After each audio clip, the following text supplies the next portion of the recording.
मुल्की तारीख के वाहद अटॉर्नी जनरल नाहिदा महबूब की याद में भेरा में ताज़ियती रेफरेंस का इनकाद किया गया। तहरीके मुहिबान बहेरा के तहत मुनक़िदा रेफरेंस की सदारत शेख मोहम्मद असगर ने की। रेफरेंस से खिताब करते हुए मुकर्रिर ने कहा कि नाहिदा महबूब ने अपनी सारी जिंदगी दुखी इंसानियत की खिदमत के लिए वक्फ कर रखी थी।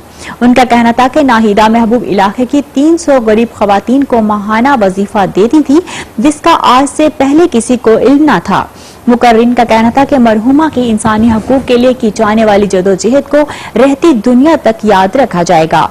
मुकर्रिर का कहना था कि मरहुमा नाहिदा महबूब अपनी जात में एक अंजुमन थी और उन्होंने असूलों पर कभी समझौता नहीं किया।